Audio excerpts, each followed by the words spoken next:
Pericles and the Sorcerers of Seleucia by Johann Karlo. Chapter 1. How Gower sang of Pericles' quest. In the mythic realm of Seleucia, where ancient cities gleamed like scattered jewels along the Mediterranean's azure shores, a tale of knightly valor unfolded beneath a sky heavy with enchantment. The land, steeped in mystic currents, shimmered with both beauty and peril, its seas and citadels shadowed by sorcerous arts. Pericles, Prince of Tyre, a hero whose heart burned with chivalric fire, embarked on a quest to challenge tyrants whose dark magics blighted the realm. Antiochus, king of Antioch, wove spells of vilest sin, his power drawn from profane rituals that bound his daughter in chains of sorcery. Simonides of Pentapolis, no less cunning, schemed with mystic guile to harness his own daughter's latent power. Across Seleucia's treacherous waves, Pericles ventured to free fair maidens from these enchanted fetters, his courage guided by love and honor. To weave this romance through the mists of time, Gower, a bard of ancient wisdom, stepped forth, his voice a beacon piercing the shadows of Seleucia's storied past. Gower stood upon a windswept hill, his cloak billowing as he gazed upon the distant cities of Seleucia, their spires catching the fading light. Good folk, a tale of knightly quest I sing, he proclaimed, his words resonant with the weight of prophecy. Where Pericles, of Tyre's most valiant shore, doth face dark sorcery and monstrous lore, to free fair maids from mystic woe's cruel sting. Antiochus, with rites of vilest sin, and Simonides, who plots with guile within, do weave their spells to bind the maids they claim. Yet Pericles doth rise, his valor's flame. Through storms, through beasts, through treachery's dark art, his courage shines, a beacon to the heart. Attend, and hear this chivalric romance, where love and might do break the sorcerer's trance. The winds of Seleucia carried Gower's voice across the realm, stirring the hearts of those who heard it. His words painted a world where knightly honor clashed with beastly sorcery, where Pericles' journey would light a path through darkness. The stage was set, the mystic tides of Seleucia surging as the saga of valor and redemption began to unfold.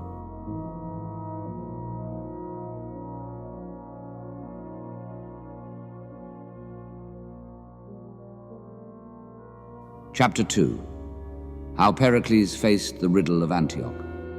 In the ancient city of Antioch, nestled along the gleaming Orontes in the heart of Seleucia's mythic realm, a palace of shadowed splendor rose like a monolith against the twilight sky. Its towering walls, etched with runes that pulsed with an unholy crimson light, whispered of dark enchantments.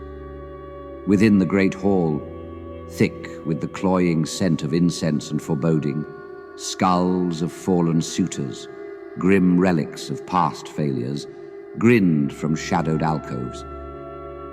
King Antiochus, a sorcerer of dread renown, held court, his throne of blackened obsidian radiating a chill that seeped into the bones.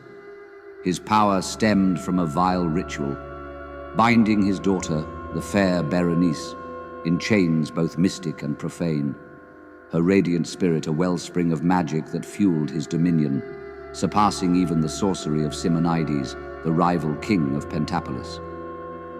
To this perilous court ventured Pericles, Prince of Tyre, a knight whose heart burned with chivalric fire, his armor gleaming faintly under the hall's eerie glow, his resolve to free the oppressed from Seleucia's beastly sorcery, unwavering. Antiochus fixed Pericles with a gaze as cruel as a winter storm, his voice a low rumble that echoed through the hall.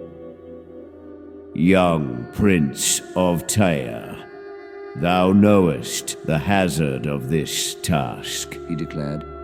My daughter's hand is the prize, yet death doth await those who falter. Art thou prepared to face the riddle's truth? Pericles, standing tall despite the oppressive weight of the hall's magic, met the Sorcerer King's eyes with defiance. Great Lord, for Berenice's grace, I count death no terror, He replied. Let the trial come, and may the gods guide my wit to victory. The hall quivered, its runes flaring brighter as Antiochus gestured with a gnarled hand. Heavy curtains of sable velvet parted, revealing Berenice, a vision of celestial beauty veiled in shimmering silk that seemed to shimmer with starlight. Her steps faltered, guided by unseen fetters that glowed faintly at her wrists, and her eyes, luminous yet anguished, pleaded silently.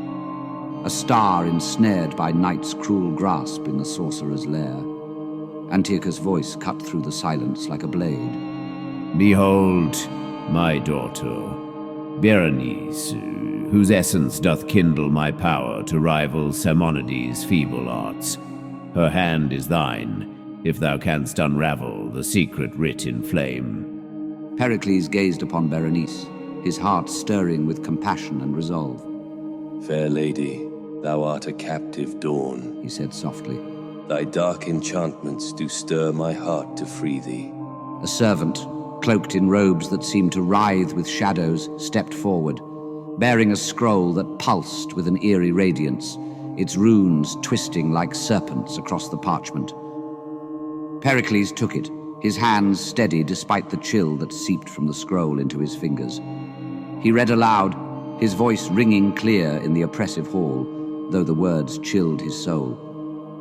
I am no serpent, yet I feast on she who bore me in her spirit's grace. I seek a bride, but find a father's lust. He is sire and dam, yet neither, all in one. His breath caught and he whispered, O monstrous sin! This tyrant doth enslave her soul, draining her light for his sorcery.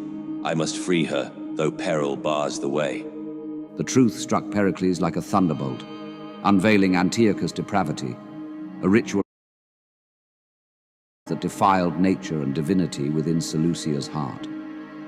His heart recoiled, yet Berenice's anguished gaze kindled his resolve to shatter her mystic chains. Fair lady, come! He cried, stepping toward her. Flee this tyrant's cursed hold, and let us seek the light of freedom. Antiochus' laughter, venomous and cold, filled the hall like a gathering storm. Bwahahaha, bold fool. Thou darest challenge my sacred right? He mocked, raising his ebony staff, its tip blazing with infernal light. The hall shook as a spectral beast materialized, a nightmare of claw and flame, its eyes burning with wrath. The creature roared, a barrier of dread between the knight and the princess. Berenice's voice, faint yet piercing, broke through the chaos. Pericles, save me. She pleaded, her hands straining against her glowing fetters. Pericles drew his sword, its blade flashing in the dim light. But the beast's power loomed too vast. Thy sorcery is too strong, but I return by heaven's grace, He vowed. Hold fast, fair maid. My oath I swear to set thee free. With a final glance at Berenice, he turned and fled, pursued by spectral attendants that glided like wraiths through Antioch's darkened corridors. Antiochus' voice thundered after him, a tempest of vengeance that shook the palace walls. He knoweth my right, her mystic force unveiled. He roared. To spite Simonides, I unleash storms and famine upon the lands, and crush this knight who dares defy my will. Thus, Pericles escaped into the night's embrace, the weight of his vow a sacred charge upon his heart. He fled Antioch's cursed palace, pursued by the Sorcerer King's wrath, his resolve to rescue Berenice and thwart Antiochus' tyranny in Seleucia burning brighter than ever. Yet he knew Simonides, lurking in Pentapolis, coveted the same dark secret, a knowledge that would imperil Thaisa, whose fate would soon entwine with his own in Seleucia's treacherous realm.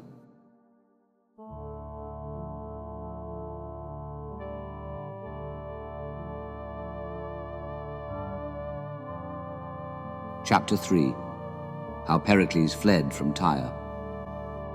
From the shadowed halls of Antioch, where Pericles had escaped the wrath of the sorcerer king Antiochus, the knightly prince of Tyre returned to his own fair city.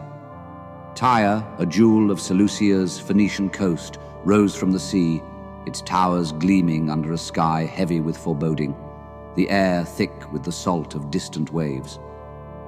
Within the royal palace, adorned with tapestries depicting ancient heroes whose woven eyes seemed to watch with solemn judgment, Pericles stood among his loyal lords. His armor, still dusted with the grime of his perilous flight, bore the scars of Antioch's spectral pursuit. His heart churned with the beastly secret he had uncovered, Antiochus' vile ritual, binding the fair Berenice to fuel his dark dominion, a sorcery surpassing even that of Simonides in Pentapolis. The knowledge imperiled his life and throne, and the weight of his vow to free Berenice pressed upon him like a storm gathering over Seleucia's seas. Pericles addressed his lords, his voice steady yet laced with urgency, as torchlight flickered across his furrowed brow. Good lords of Tyre, I come from Antioch's court, where shadows reign and sorcery doth hold sway, he declared. Antiochus, with spells vile and profane, bindeth his daughter Berenice in a ritual of sin, drawing might from her sacred light. This truth I know, and now his wrath doth pursue me, a beastly storm to crush my knightly soul. The First Lord, his face etched with concern, stepped forward, his robes rustling in the quiet hall. O noble Pericles, what dread tale is this? Thy countenance doth speak of dangers most dire, he said, his voice trembling with loyalty. Pericles' gaze swept the chamber, his eyes alight with resolve despite the peril. Too dire indeed, he replied. His sorcery, a plague upon Seleucia, doth hunt me for the secret I dare not speak.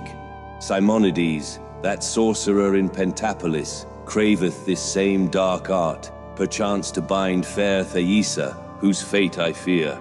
To stay doth risk Tyre's fair peace, and Antiochus' mystic storms may fall upon our shores.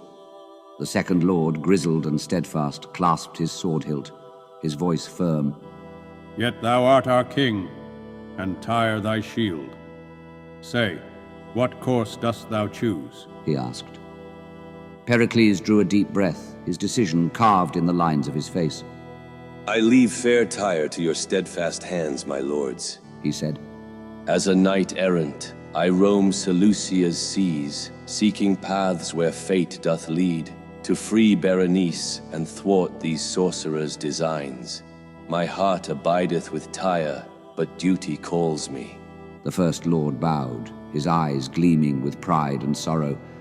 Thy will prevails, brave prince. We guard thy throne till thy return, he vowed. The Second Lord raised a calloused hand, his voice a solemn oath. The gods speed thee, Pericles, through perils dark, he said. Pericles clasped their shoulders, his gaze lingering on the tapestries of Tyre's glory. May heaven's grace preserve you all, till I reclaim mine own, he replied, his voice soft yet resolute. Thus Pericles departed Tyre's bright halls, his armor catching the fading sun's rays as he strode toward the harbor. The city's banners fluttered in the breeze, a silent farewell from Seleucia's steadfast jewel. His spirit, steeled by chivalric resolve, bore the weight of his oath to Berenice, and his fear for Thaisa's safety in Simonides' grasp. Behind him, Tyre stood vigilant, its lords sworn to protect their prince's throne. Ahead lay trials of beastly sorcery and knightly valor, as Pericles' odyssey unfolded across Seleucia's treacherous waters, the mystic realm trembling with the promise of his return.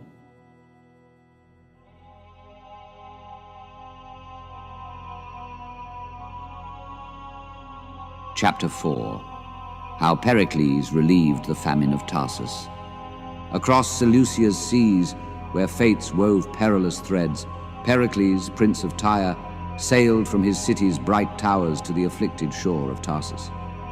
The ancient port, nestled in Seleucia's mythic realm, languished under a beastly famine. its fields reduced to cracked earth and its people gaunt with hunger.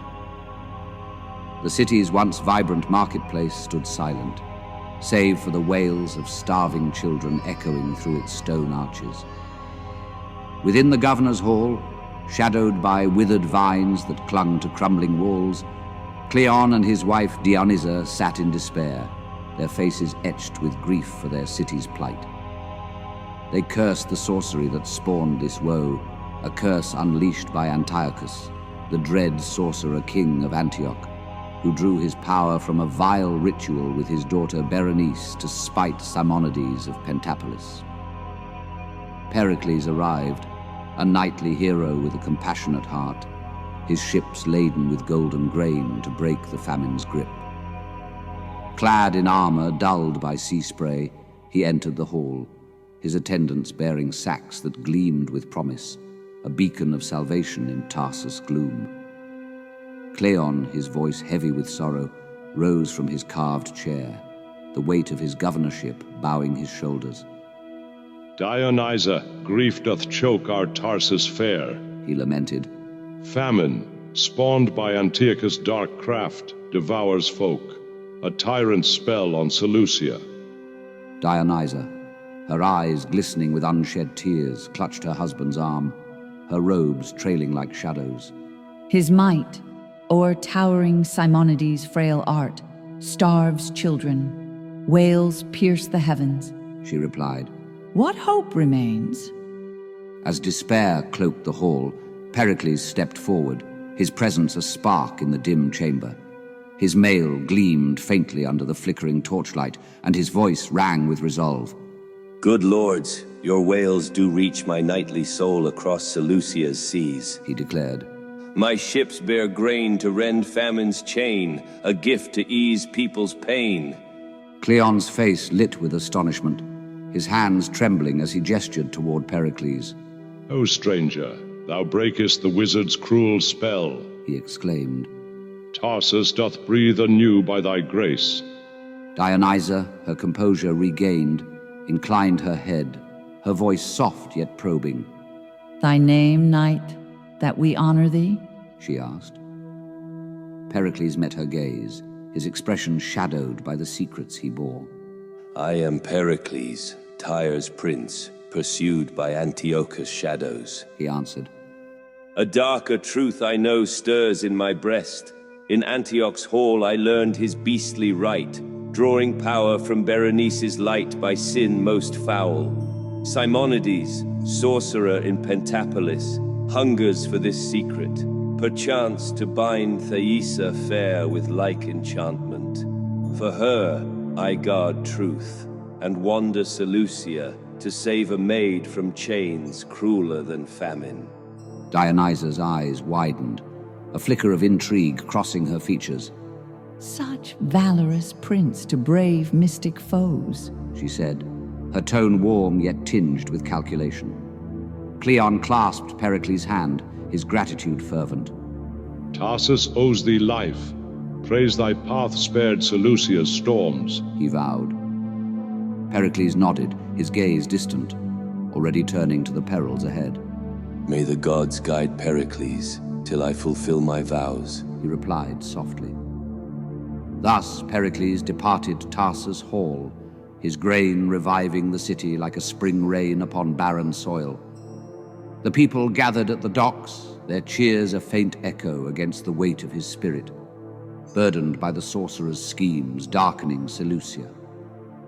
Antiochus' malice and Simonides' ambition loomed like storm clouds, driving Pericles to protect Thaisa and free Berenice. Cleon and Dionysa stood at the hall's threshold, their vows of gratitude masking the seeds of treachery that would later sprout as Pericles sailed onward, his trials awaiting in Seleucia's enchanted lands.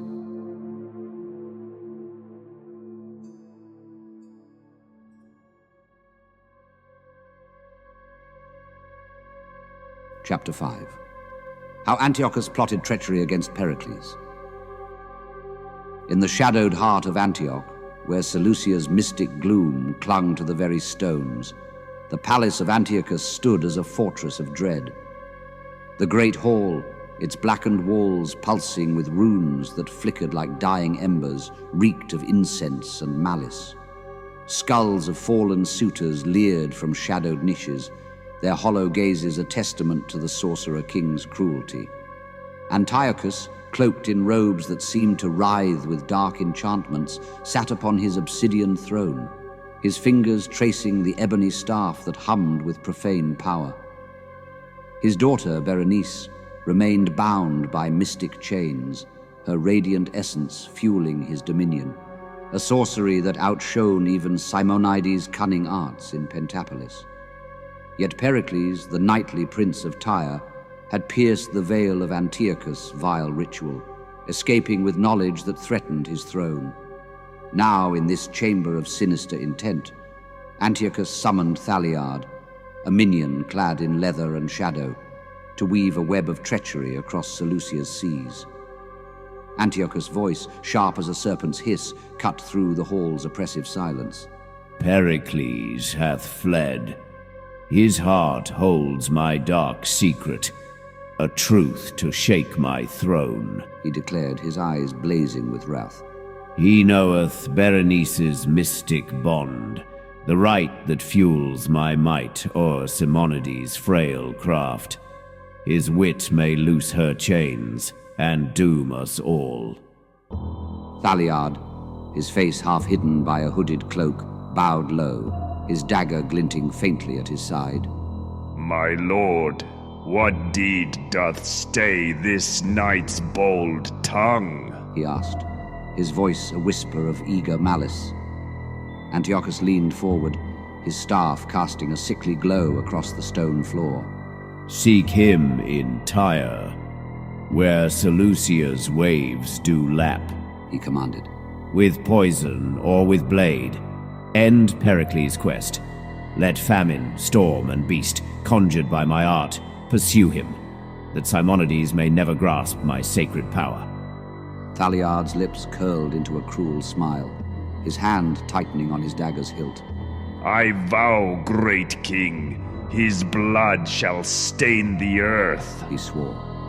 No knightly heart withstands thy sorcerous will. Antiochus' gaze drifted to the unseen chains that bound Berenice, her presence a distant ache in the hall's gloom. Go, Thaliard, and let Seleucia's tides bear his doom, he said, his voice a low thunder. My daughter's light remaineth mine, and Pericles shall fall ere he frees her. Thus Thaliard departed the dark hall, his footsteps echoing like a death knell through Antioch's corridors. The runes upon the walls flared briefly, as if savoring the treachery unleashed. Antiochus sat alone, his fingers gripping the staff, his mind a tempest of ambition and fear. Pericles, now a hunted knight, sailed Seleucia's seas, unaware of the assassin's shadow trailing him. The Sorcerer King's wrath, fueled by his profane ritual, cast a pall over the realm, its mystic tides churning with the promise of further trials for the hero whose heart burned to free Berenice and shield Thaisa from Simonides' grasp.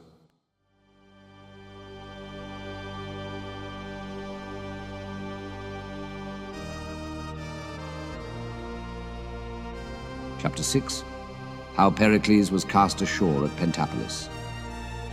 Upon the roiling seas of Seleucia, where the heavens churned with sorcerous wrath, a tempest of unholy fury battered Pericles' ship. The waves, black as midnight and crowned with froth, roared like beasts conjured by Antiochus' dark malice, seeking to drown the knight who bore the secret of his vile ritual with Berenice.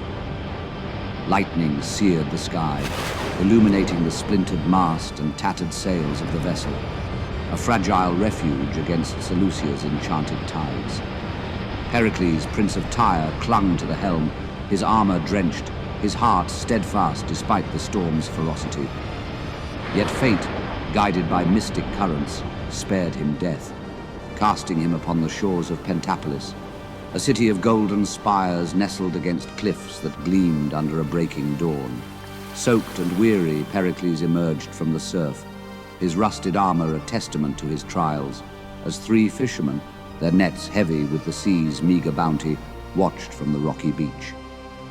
Their faces, weathered by Seleucia's winds, betrayed both pity and curiosity for the stranger who stumbled into their midst.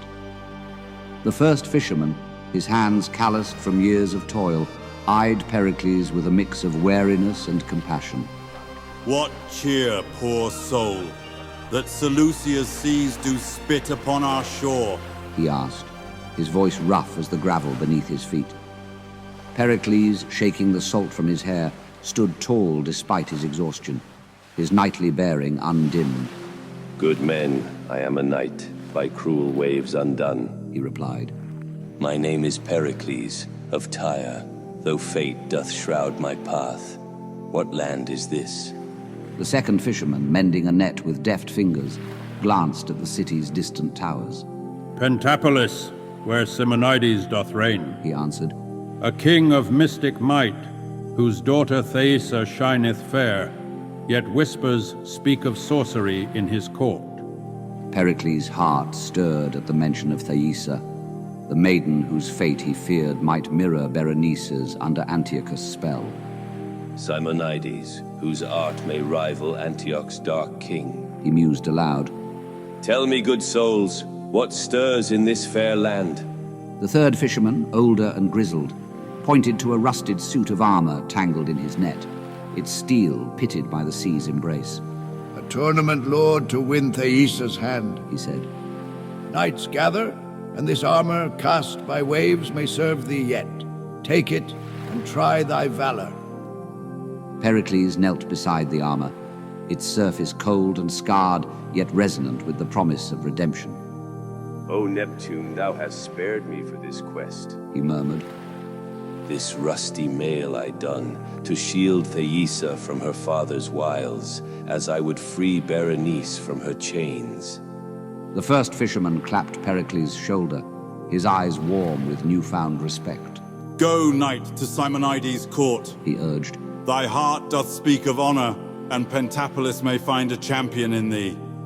Thus Pericles took the rusted armor, its weight a mantle of resolve, and turned toward Pentapolis' golden gates. The fishermen watched him go, their nets forgotten, as the sea's roar faded into a gentle lull. The cliffs of Pentapolis loomed above, their stones whispering of Simonides' mystic ambitions, a shadow that rivaled Antiochus' malice. Pericles, driven by his vow to protect Seleucia's maidens, strode onward, his spirit unbroken by the shipwreck's trial. Unbeknownst to him, Thaisa's beauty and latent magic awaited, entwined with her father's schemes, as Seleucia's enchanted realm prepared to test his knightly heart anew.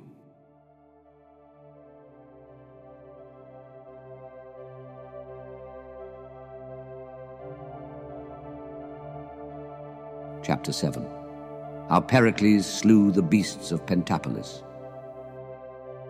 In the grand arena of Pentapolis, where Seleucia's sun cast a golden blaze across a sea of fluttering banners, a tournament of perilous splendor unfolded, its pageantry cloaking a sinister purpose. The vast amphitheater, hewn from cliffs that towered over the azure waves, pulsed with the anticipation of gathered throngs, their cheers a rising tide that mingled with the salt-laden breeze. Upon a throne of intricately carved ivory, King Simonides presided, his regal robes shimmering, yet his eyes gleamed with the ambition of a sorcerer whose power paled beside Antiochus' dread might. Beside him stood Thaisa, his daughter, radiant as a dawn breaking over Seleucia's shores, her gown woven with silver threads that caught the light. Yet her wrists bore the faint glow of mystic chains, her latent magic a captive force her father sought to wield. The arena, encircled by marble tiers, awaited monstrous creatures born of Thaisa's sorcery, conjured under Simonides' cruel command, their roars a beastly challenge to any suitor daring to claim her hand. Into this perilous stage stepped Pericles, Prince of Tyre, his rusted armor scavenged from the sea's embrace, its pitted surface a testament to his trials. His knightly heart kindled by a vow to free Seleucia's enchanted princesses, burned resolute as he faced the terrors of Pentapolis. Simonides, his gaze sharp as a falcon's, leaned forward, his fingers tracing the arm of his throne. "Is my daughter's magic primed to birth my beasts?" he asked, his voice a velvet command that cut through the arena's din. The First Lord, clad in silks adorned with Pentapolis' golden crest, bowed low, his voice tinged with unease. "She standeth ready, Lord, though sorrow cloudeth her brow," he replied, casting a glance at Thaisa's downturned eyes. Simonides' lips curled into a cold smile, his ambition unyielding. "Let her conjure now," he declared. "Fair Thaisa, my prize, doth weave this sport, yet none breaketh my hold." Thaisa, her heart heavy with reluctance, lifted her gaze, its depths shimmering with unshed tears. "O Father, spare me this cruel task," she pleaded, her voice trembling yet resonant with quiet defiance. "My heart doth weep to shape such terrors by thy will." Simonides' eyes hardened, his voice a lash of authority. "Silence, child. Thy magic is mine to wield," he commanded. "Raise now the beasts to guard thy hand." The air grew taut, Seleucia's mystic currents swirling as Thaisa, compelled by her father's sorcery, raised her hands. Mystic runes flared upon her palms, their golden light casting eerie shadows across the arena's sand. Her voice, though laden with sorrow, wove spells that tore at the fabric of reality, summoning nightmares to Pentapolis' stage. "I conjure first a dragon, scaled in night, its shield aflame, that crieth. Her lights my rage," she intoned, her words summoning a beast of obsidian scales, its wings unfurling with a roar that shook the cliffs, flames licking from its maw. She paused, her breath catching, then continued. "And now a chimera, lion's head and snake. Its emblem doth show a heart pierced by its fangs." A second creature materialized, its lion's roar blending with the hiss of its serpentine tail, its eyes blazing with feral hunger. The arena quaked as the dragon spread its obsidian wings, its fiery breath scorching the sand, while the chimera prowled, its lion's roar a thunderous challenge. Pericles, his rusted sword drawn, stood resolute, the blade's edge catching the sun's glare. His heart, ablaze with chivalric fire, burned to free Thaisa from her father's mystic yoke as he sought to liberate Berenice from Antioch's dark hall. "Foul beasts, born of a maiden's captive art, I challenge thee," he cried, his voice ringing clear. "For Thaisa's light and Seleucia's honor, my blade doth strike." Pericles lunged, his sword clashing against the dragon's scales, sparks flying as he dodged its flaming maw with a knight's agility. With a mighty thrust, he pierced the beast's heart, the dragon collapsing in a blaze of embers that scattered across the arena.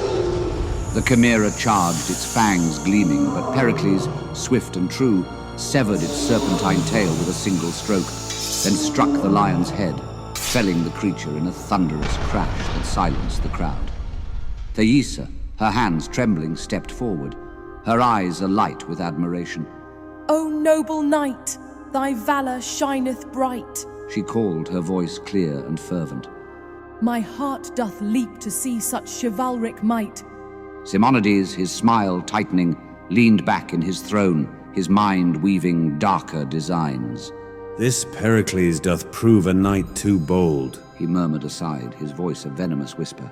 "His strength may serve my will 'gainst Antiochus' throne, yet I must bind him to my mystic chain." The First Lord, his face flushed with excitement, turned to the king. "Great king, his triumph crowneth Pentapolis' day," he exclaimed. "Shall we hail him champion?" Simonides rose, his gesture magnanimous yet calculated. "Aye, let him feast within our halls," he replied, then raised his voice. "Brave Pericles, thy sword hath won our praise. Come, join our court and let Seleucia sing thy name." Pericles, sheathing his sword, approached the dais, his eyes meeting Thaisa's. A spark of hope kindled between them. Fair Thaisa, thy grace doth arm my soul, he said, his voice earnest. I am Pericles of Tyre, sworn to break the chains that bind Seleucia's maids, as I would free thee from this sorcery. The crowd's cheers echoed through Pentapolis cliffs, a tide of acclaim that lifted the arena's spirit. Thaisa's gaze held Pericles, her captive heart stirred by his valor, while Simonides, his smile a veil for ambition, led the way to the feast, plotting to harness Pericles' strength against Antiochus. Pericles, his spirit vigilant, followed, his bond with Thaisa a beacon in Seleucia's enchanted realm. The tournament's triumph, forged in blood and sorcery, heralded trials yet to come as the nightly saga pressed onward.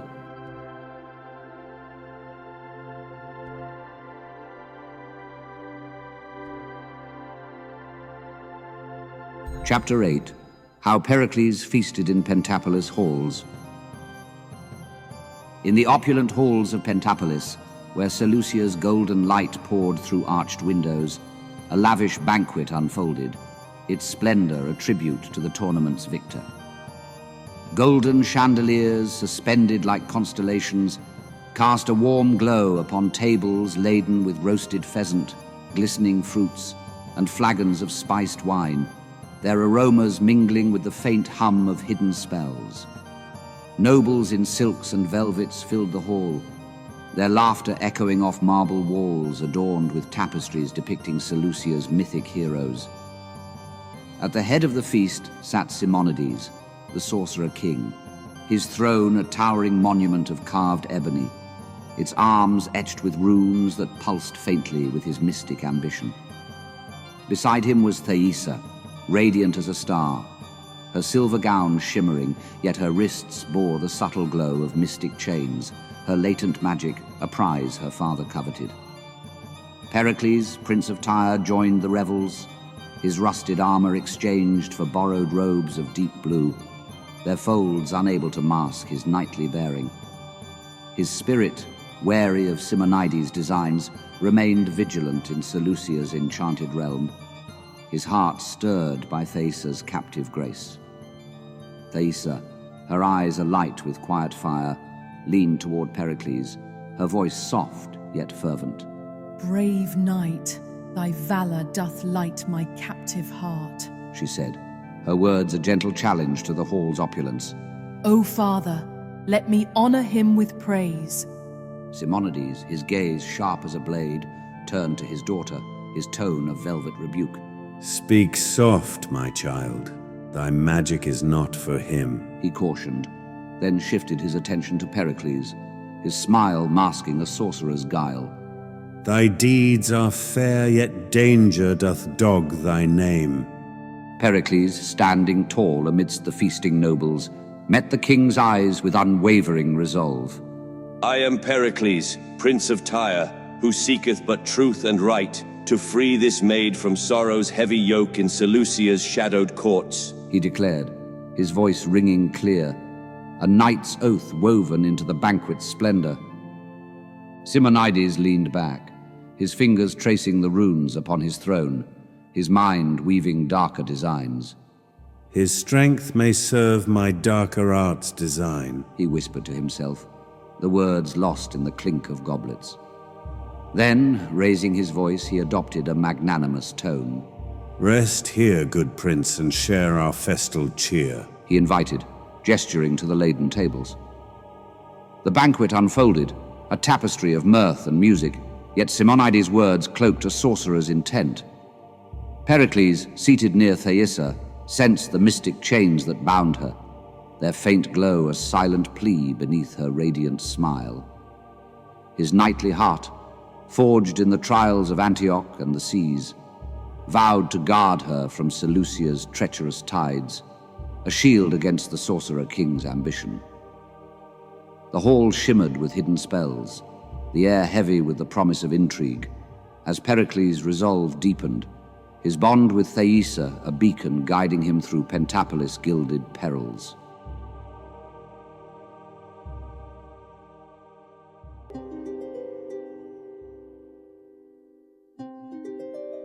Chapter 9. How the lords of Tyre kept vigil. Far from the gilded halls of Pentapolis, where feasting and sorcery entwined, the city of Tyre stood resolute along Seleucia's Phoenician coast, a bastion of steadfast honor in a realm shadowed by enchantment. Within the palace's great chamber, where torchlight flickered against walls of polished stone, the lords of Pericles' court gathered, their faces etched with the weight of their prince's absence. Tapestries depicting Tyre's ancient glories, heroes clashing with sea beasts and raising banners under starlit skies, hung heavy, their vibrant threads dimmed by the pall of uncertainty. The air, thick with the scent of cedar and wax, carried whispers of rumors born on Seleucia's seas, tales of Pericles lost to storms or felled by the sorcery of Antiochus, whose vile ritual in Antioch cast a long shadow, or Simonides, whose ambition in Pentapolis wove its own mystic snare. The first lord and second lord, clad in robes of somber blue, stood before a carved table, their loyalty to their prince a flame that burned against the encroaching dark, yet fear gnawed at their hearts for the nightly trials Pericles faced in distant lands. The first lord, his brow furrowed beneath a silver circlet, gazed at the tapestries, his voice heavy with dread. Our prince is lost or dead, by rumor's breath, he said, the words falling like stones into the chamber's silence. The second lord, grizzled and resolute, clasped his hands, his eyes fixed on the flickering torches. We guard his throne, till truth doth light our path in Seleucia's uncertain tide, he replied, his tone a vow forged in the crucible of loyalty. Thus Tyre stood firm, its lords a bulwark against the realm's enchanted perils, their resolve a beacon of hope in Seleucia's shadowed seas. Unaware of Pericles' triumphs in Pentapolis arena, or the mystic chains binding Thaisa, they kept their vigil, their hearts tethered to the prince whose odyssey wove through sorcery and valor. The great chamber, steeped in Tyre's ancient pride, held its breath as the mystic tides of Seleucia surged, whispering of the night's trials yet to come.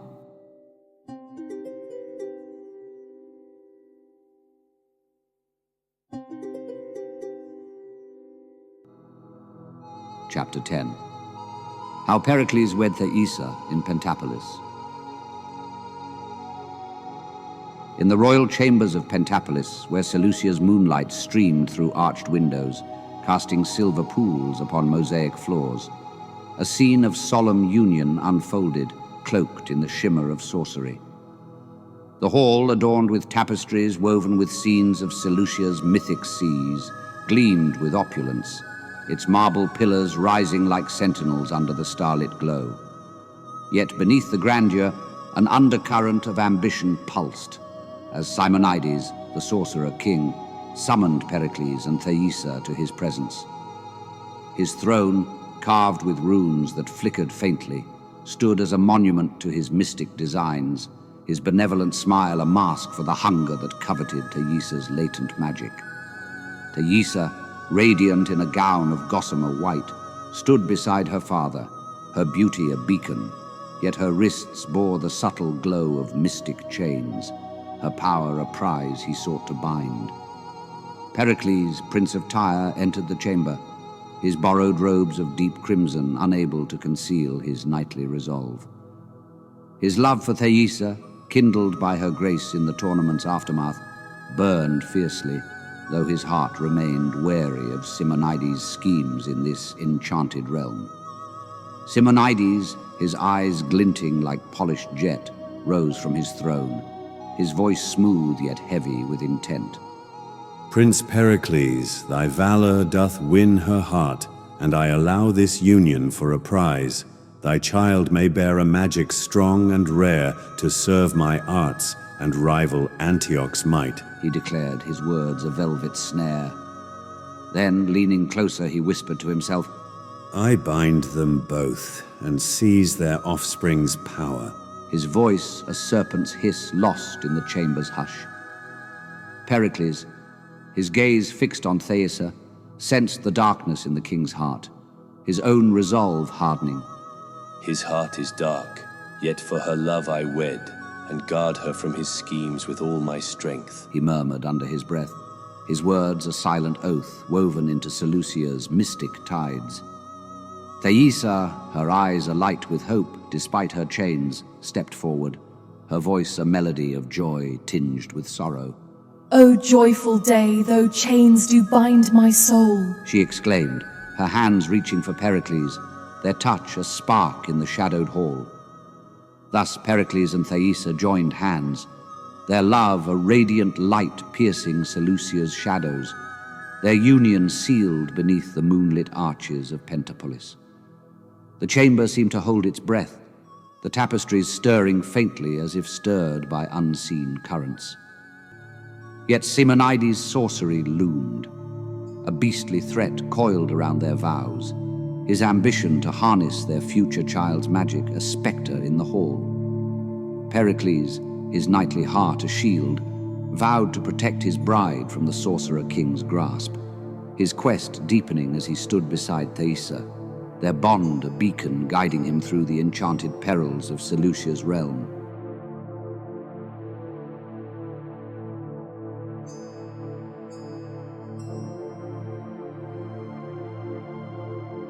Chapter 11.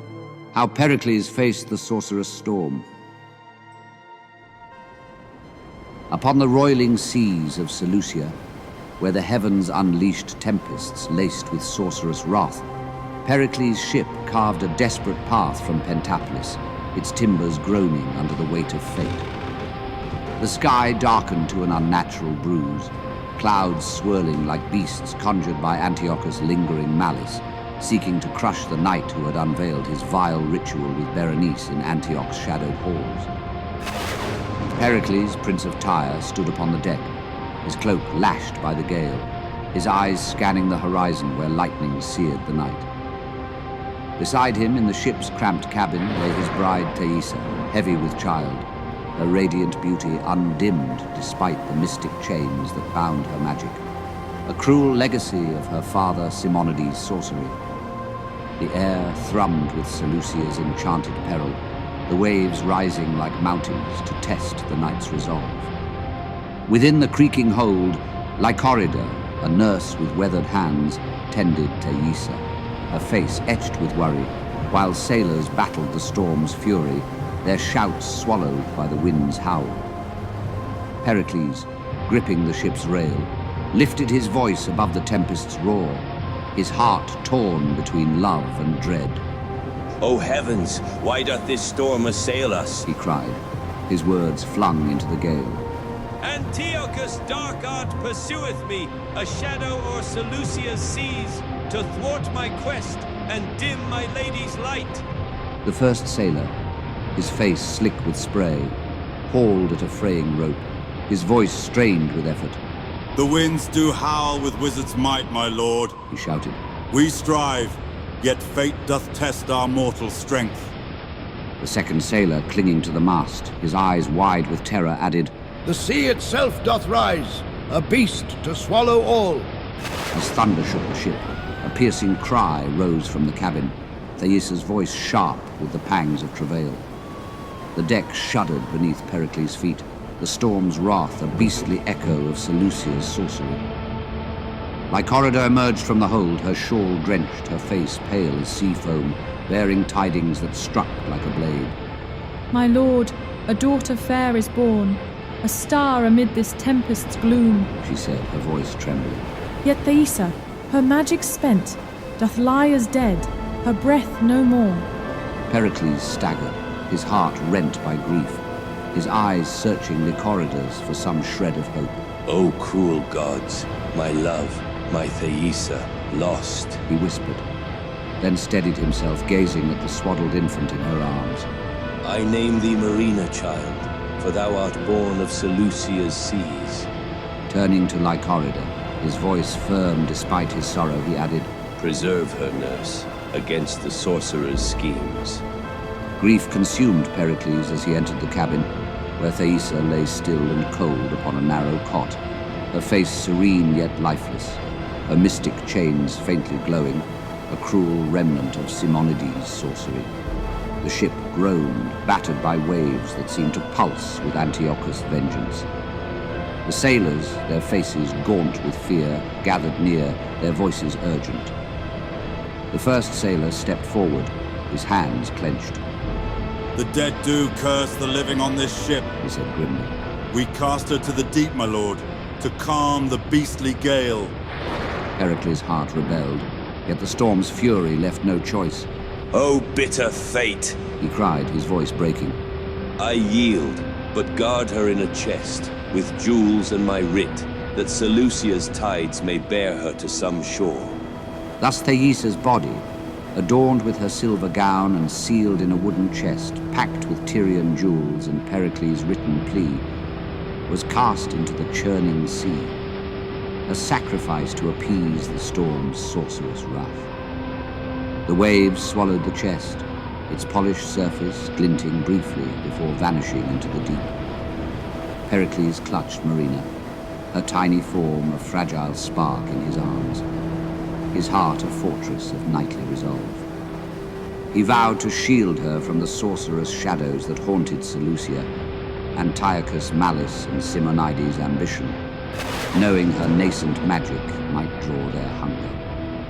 The ship sailed on, the storm's roar fading as Pericles' odyssey deepened, his love and loss a beacon guiding him through the enchanted perils of Seleucia's realm.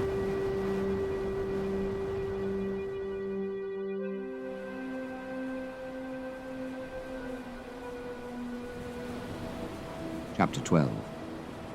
How Thaisa was revived on Ephesus shore. Upon the shadowed shores of Ephesus, where Seleucia's mystic tides whispered secrets older than the stars, the sea relinquished a weathered chest, its timbers scarred by the wrath of a sorcerous storm. The waves hissed with an eerie calm, their retreat guided by the distant reach of Simonides' sorcery, which held sway even in this far-flung city, untouched by Antiochus' beastly malice. The beach, strewn with driftwood and glistening shells, lay bathed in moonlight, its sands shimmering like powdered silver under the watchful gaze of Ephesus' looming cliffs. Cerimon, a sorcerer bound to Simonides' will, prowled the shore, his cloak billowing in the chill breeze, his eyes sharp as a hawk's for treasures that might serve his master's ambition. Two gentlemen, their boots crunching on the pebbles, followed close, their lanterns casting feeble beams across the dark. The chest, bearing Pericles' seal, etched in Tyrian gold, gleamed like a fallen star, a prize destined to tighten Simonides' grip on Thaisa's captive magic within Seleucia's enchanted tapestry. Cerimon, his voice low and hungry, knelt beside the chest, his fingers tracing its salt-crusted surface. "What doth the sea yield?" he mused, his eyes glinting. "A chest marked by a prince's hand, cast to Ephesus shore for my lord Simonides' gain." The first gentleman, his cloak damp with sea spray, peered over Cerimon's shoulder, his voice tinged with curiosity. "A spoil of Seleucia's tempests, perchance, or some knight's lost legacy," he ventured, his lantern swaying in the wind. With a creak of rusted hinges, Cerimon forced the chest open, revealing Thaisa within, her form pale and still, her silver gown clinging to her like a shroud. Her mystic chains, forged by Simonides' cruel enchantments, pulsed faintly, a testament to her bound magic. A scroll, penned in Pericles' anguished hand, lay tucked beside her, its words of love and loss a silent cry in the night. Yet Cerimon's heart, cold as the tide, stirred only for his master's command, his ambition blind to the scroll's plea. "This lady yet holdeth life, her magic ripe for Simonides' use," Cerimon declared, his voice a hiss of triumph. "I wield dark arts to rouse her and bind her once more to his will." The second gentleman, his face pale under the lantern's glow, stepped back, his voice trembling with awe. "A fearsome craft, to defy death's grasp with such sorcery, he exclaimed, his eyes fixed on Thaisa's still form. Cerimon raised his hands, his fingers weaving through the air as he chanted spells that wove shadows across the sand, their runes aglow with a sickly, verdant light, far darker than Seleucia's ancient lore. The beach seemed to shudder, the waves stilled by the sorcery's weight, as Thaisa stirred, her chest rising with a faint breath. Her eyes fluttered open, their depths clouded with dread, her voice a gasp that shattered the night's silence. Where am I? Ephesus' grim shore, she whispered, her hands trembling as she touched her glowing chains. I live, yet Pericles and Marina, where do they dwell? These chains, my father's curse, do tighten once more upon my soul. Cerimon's gaze hardened, his voice a cold command. Silence, lady, he snapped. Thou art Simonides' own, revived by my dark craft to serve him as priestess in Ephesus' temple. I bind thee there captive to fuel his mystic might. Thaisa's heart recoiled, her voice a cry of anguish. Oh, cruel fate, she lamented. I am a thrall again, my magic stolen for his beastly ends. Thus Thaisa, revived by Cerimon's sinister sorcery, was led from the shadowed shore toward the temple of Ephesus, its stone walls rising like a prison under the moon's cold gaze. The temple's spires, etched with runes of ancient power, loomed as a mockery of her freedom, her role as priestess a chain as binding as the mystic fetters on her wrists. Her heart ached for Pericles and Marina, their faces a distant light in her soul. Yet the sorcerer's magic held fast, her every step a surrender to Simonides' ambition. Cerimon, his loyalty to his master unyielding, walked beside her, his staff casting long shadows, ensuring her magic served the Sorcerer King's schemes. The shores of Ephesus faded behind them. The seas whisper a faint echo of Seleucia's enchanted realm, where Antiochus' wrath and Pericles' nightly quest drew ever closer, their threads entwined in the tapestry of fate.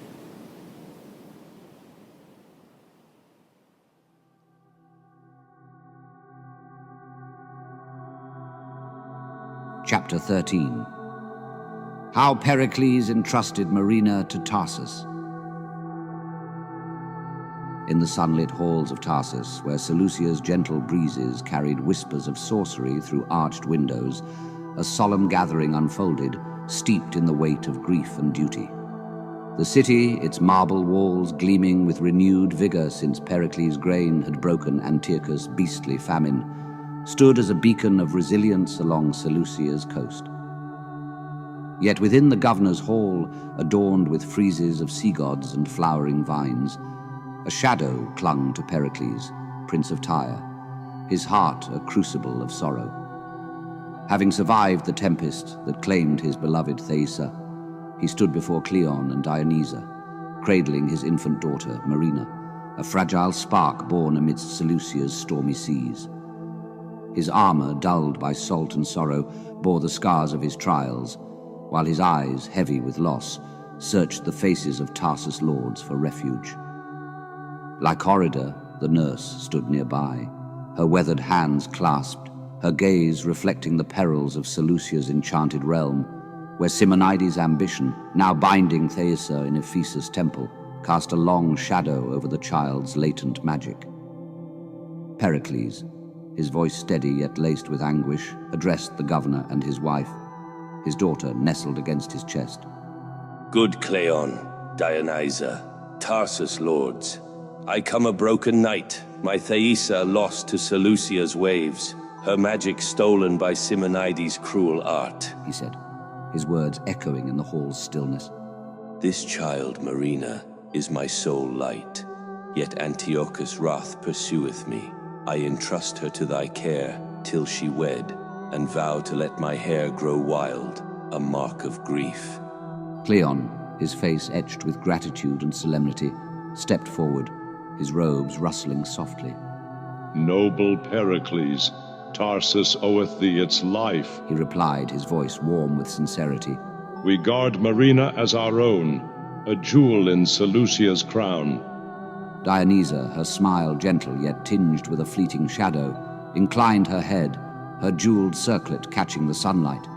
Fear not, brave prince, she assured. I cherish this sweet maid, and raise her in our halls with love and grace. Lycorida, standing apart, her eyes narrowing as she watched Dionysa, whispered to herself, her voice a guarded murmur. Yet shadows linger here, where sorcerers' eyes do watch, she mused. I shield thee, Marina, from their beastly schemes. Pericles, his gaze lingering on Marina's tiny face, pressed a kiss to her brow, his heart anchoring his resolve. I thank thee, friends, and sail for Tyre, to rule my city 'gainst the tides of sorcery, he said, his voice firm despite the ache within. Marina, my heart abideth with thee, till Seleucia's fates unite us once more. Thus Pericles parted from his daughter, his armor clinking softly as he turned from Tarsus' sunlit hall, his vow a sacred bond forged in Seleucia's treacherous realm. The sea breeze stirred the vines along the walls, a faint farewell as he sailed for Tyre, his hair already unkempt as a mark of his grief. Marina remained in Tarsus' care, cradled by Lycorida. Yet Pericles knew not of Dionysa's budding envy, nor of Simonides' spies, whose sorcery sensed the child's nascent magic, a spark to fuel their master's dark designs. Cleon and Dionysa stood solemn at the hall's threshold, their promise a fragile veil over the beastly currents that would soon threaten Marina's light. The halls of Tarsus, bright with Seleucia's sun, held their breath, as the knight's odyssey wove onward through the enchanted perils of the realm.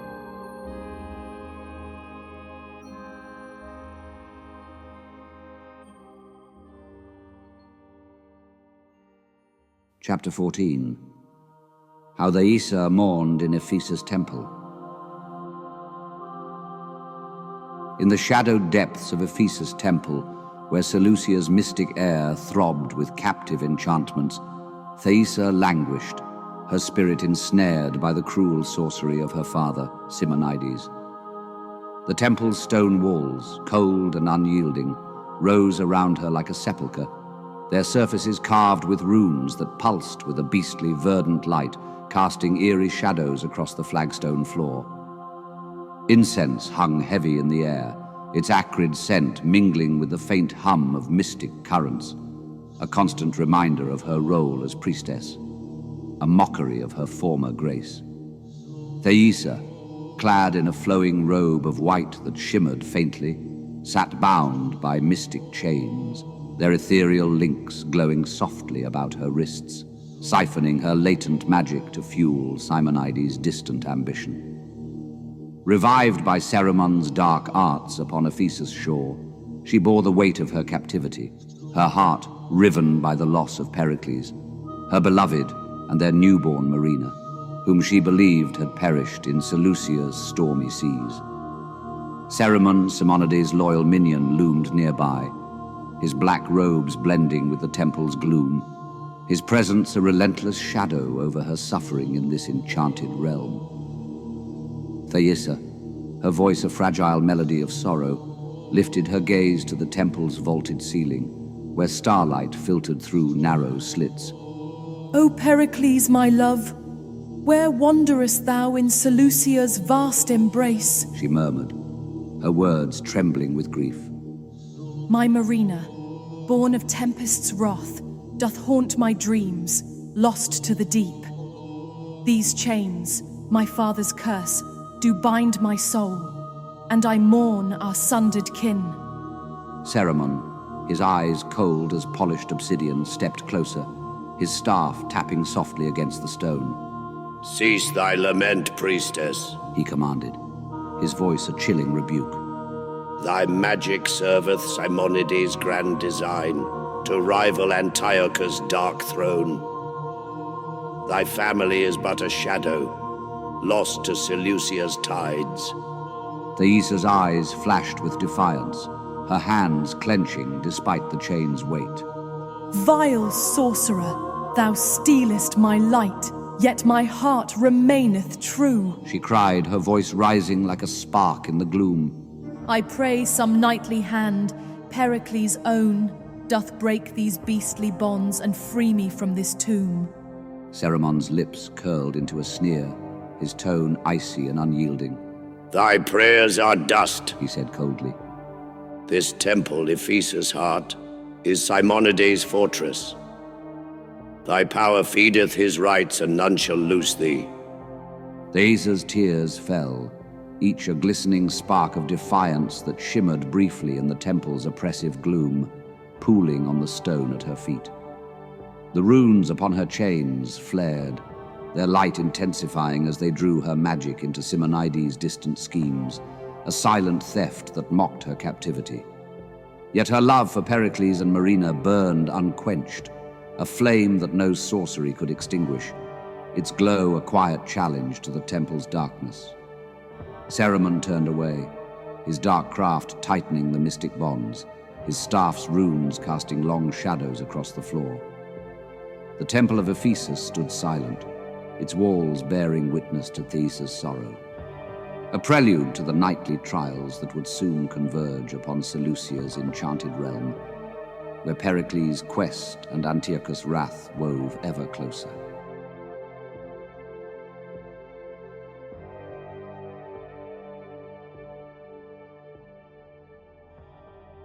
Chapter 15. How Marina was betrayed in Tarsus. In the sun-drenched city of Tarsus, where Seleucia's warm breezes whispered treachery through groves of flowering myrtle, a dark betrayal took root amidst the city's radiant splendor.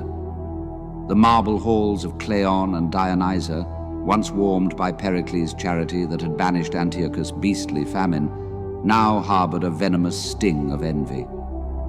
Marina, daughter of Pericles and Thaisa, had blossomed into a princess of radiant grace, her beauty a light that outshone the stars, her laughter echoing through Tarsus courtyards like a melody of Seleucia's seas.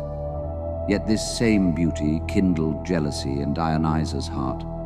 Her daughter Philoten's lesser glow dimmed in Marina's presence, a thorn in Tarsus' crown. Within the governor's hall, where sunlight streamed through alabaster columns, Dionysa's thoughts turned to murder, a plot to rid Tarsus of her rival. Yet Simonides, seated upon his sorcerous throne in Pentapolis, had dispatched pirates to seize Marina, craving her latent magic, a spark inherited from Thaisa, to bolster his dark designs against Antiochus' vile power. The shores of Tarsus, lapped by Seleucia's restless tides, bore witness to the unfolding treachery, their sands gleaming under a sky heavy with fate. Dionysa, her eyes glinting with malice, stood alone in the hall, her silken robes trailing like shadows. Marina's face doth shame my Philoten, a thorn in Tarsus' crown, she murmured aside, her voice a venomous whisper.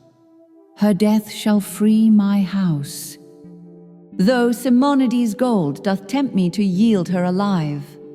Turning toward the open terrace, she adopted a mask of warmth, her tone honeyed as she called, Sweet Marina, walk with me to the sea's edge, where Tarsus' beauty shineth. Marina, her gown of azure catching the sunlight, approached with a trusting smile, her innocence a stark contrast to Dionysa's guile. Good lady, thy kindness warmeth my heart, she replied, her voice bright with sincerity. I follow thee to see Seleucia's waves. As Marina stepped onto the sandy shore, the cliffs above stirred with ominous shadows, their jagged outlines cloaked in the haze of noon. Pirates, their cloaks embroidered with Simonides' mystic runes that shimmered faintly, descended with predatory grace, their blades glinting like slivers of moonlight in the daylight.